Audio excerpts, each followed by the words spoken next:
Saudara dan saudariku yang terkasih, di hadapan penderitaan dan persoalan hidup yang datang bertubi-tubi, orang dihadapkan dengan pertanyaan tentang hidup setelah kematian. Apa yang akan terjadi setelah hidup di dunia ini berakhir? Apakah kehidupan setelah kematian itu seperti hidup di dunia ini?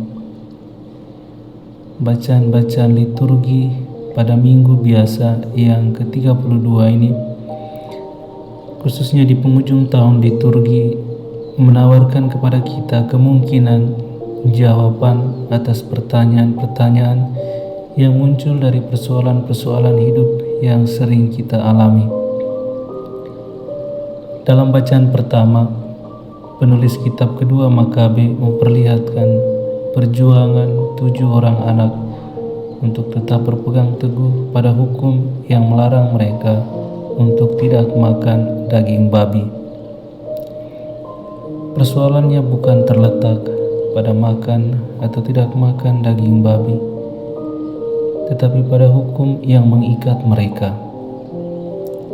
Kesetiaan dan ketaatan mereka pada hukum membuat mereka rela untuk dibunuh oleh Raja Antiochus.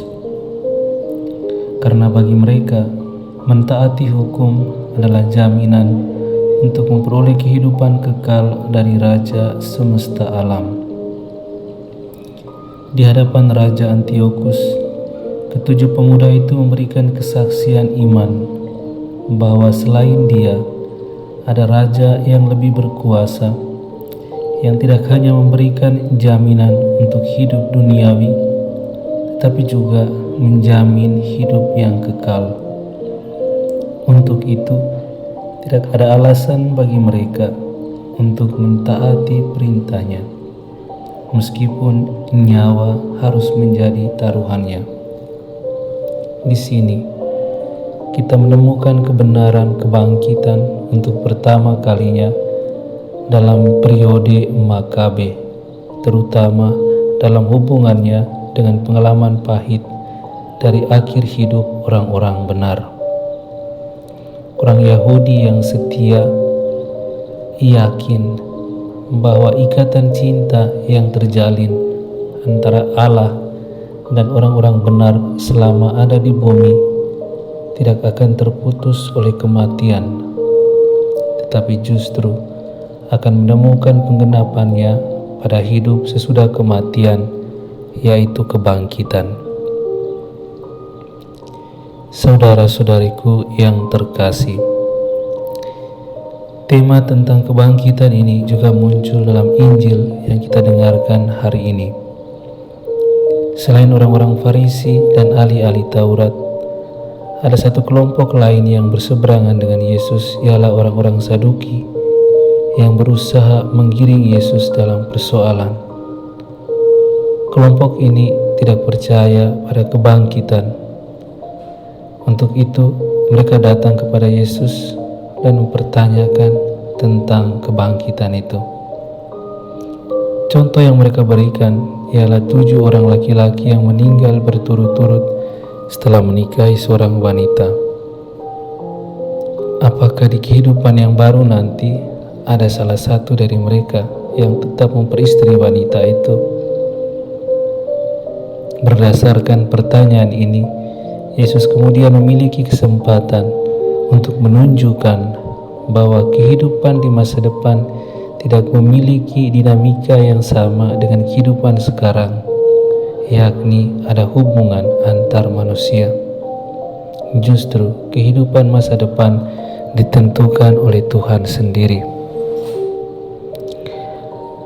Hadirnya sosok perempuan dalam persoalan yang disampaikan oleh orang-orang Saduki ialah sebatas pada perannya untuk memberikan keturunan atau tidak.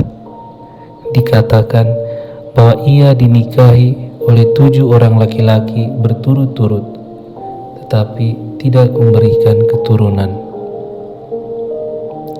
Dalam kasus ini, perempuan hanya dilihat sebagai objek untuk meneruskan garis keturunan. Jika dia tidak mampu meneruskan garis keturunan, maka ia tidak layak untuk menjadi seorang istri, bahkan tidak layak untuk hidup sesudah kematian. Wanita tidak ada untuk dirinya, dia hanya berfungsi untuk kelanjutan garis keturunan. Inilah mata rantai kehidupan manusia di bumi. Di hadapan situasi seperti ini, Yesus justru hadir, membawa sebuah pembebasan dari beban yang diturunkan secara obsesif oleh peradaban, kelas sosial, agama, budaya, dan lain-lain. Bagi Tuhan, nilai seorang manusia jauh lebih penting ketimbang hanya sebagai sebuah objek. Kewajiban keluarga, agama, sosial, budaya harus tunduk pada nilai pribadi setiap orang yang diciptakan menurut gambar dan rupa Allah, gambaran kebaikan yang tidak akan pernah mati, yang menjadikan kita sebagai putra dan putri Allah. Perempuan dalam kasus ini hadir hanya sebagai milik ketujuh laki-laki itu, tetapi lebih dari itu, dia adalah milik Allah. Untuk itu, Yesus menegaskan jawabannya kepada orang-orang Saduki bahwa setelah kematian tidak ada lagi yang kawin dan dikawinkan. Semua hidup merdeka, tidak menjadi milik seorang pun. Dia sepenuhnya adalah milik Allah dan tidak ada kekuasaan apapun yang mengikatnya. Itulah gambaran sesungguhnya akhir hidup kita, bahwa kita pada akhirnya adalah milik Allah semata. Dengan demikian, maka kematian adalah sebuah kelahiran baru yang menempatkan kita dalam sebuah komunitas di mana setiap orang ada untuk dirinya sendiri sebagai anak-anak Allah. Bapak, Ibu, saudara-saudari sekalian yang terkasih, semoga Roh Kudus membantu kita untuk semakin memberikan makna pada hidup kita, bahwa nilai hidup yang kita perjuangkan di dunia ini tidak lain ialah menghargai orang lain tanpa harus memanfaatkannya untuk kepentingan kita sendiri, atau kita tidak merasa diri kita lebih penting dari orang lain sehingga bisa menindas dan menguasai siapa saja. Kita semua adalah anak-anak Allah, milik Allah sendiri, dan kondisi inilah yang kita alami di kehidupan yang akan datang.